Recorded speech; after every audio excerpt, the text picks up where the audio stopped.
Okay guys, Porsche GT4.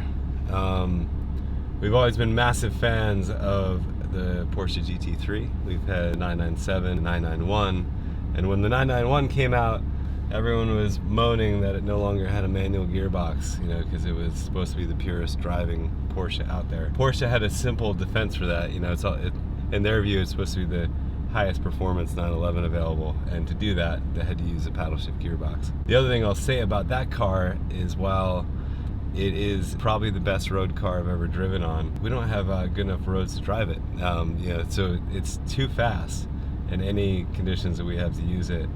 And with how fast it is, if I'm being honest, I'm pretty happy I don't have to busy myself changing gears. You know, the paddle shifters are convenient and keep you in control when you really need to have both hands on the wheel, because the thing is so quick.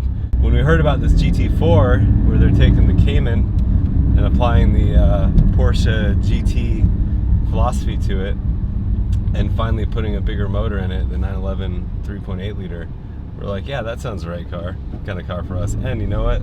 It comes with a manual gearbox, because this car, while certifiably quick and most likely quicker than most 911s, it's not about the statistics. I can't even tell you how fast this car is. Power, 0 to 60, none of that really matters. What this car is focused on is being the ultimate driver's car. So manual gearbox, it's smaller, lighter, mid-engine, so arguably better balance than a 911, at least a better chassis to start with. But you still have enough power that they're not holding the Cayman back anymore. So for my purpose, getting out and wanting to drive and put my driving ability to use to some extent, where I feel like I'm dipping into more of the car's capabilities on the roads we have, this is the car. You know, it's not as quick as a GT3, but I don't have a place to use all the power. And to be honest, this car is still too fast. You know, I don't have roads good enough for this, but at least it's accessible enough that I feel like I can get into it, drive it for what it's made for. If I owned this car personally, I think I would never sell it. It's a bit timeless. They could make this car 10 years from now, or they could have made it 10 years ago and it'd be just as relevant. While there is some technology hidden here, I think it has electronic diff and some other trick stuff. It's not in your face, you don't really feel it.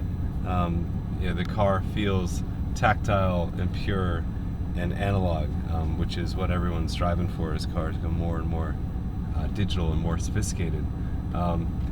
As far as getting in and driving it, there's not really a whole lot to know. It's all pretty familiar Porsche stuff.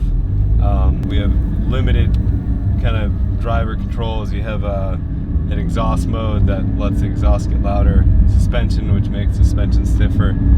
Again, probably too stiff to start with, so on public roads you'd have no use for that suspension button really. And then a sport mode, which is pretty trick. I think it changes throttle response a bit, but it also rev matches for you. So if you want to look like a hero, put the sport mode on, and every time you downshift, it will blip the throttle perfectly for you. And that's it, really. You know, there's nothing else to know about this car. You get in and drive it. One thing to be aware, it does have pretty aggressive Michelin Pilot Sport tires on it. I think we switched from the Cup to the Sport 2s. And you know, they're a bit more reasonable, but still not a car you want to be caught out driving in the rain. If you do end up in the rain in this car, because it is so aggressive, just be careful. But otherwise, it's just a car you can get out and really enjoy the pure experience of driving.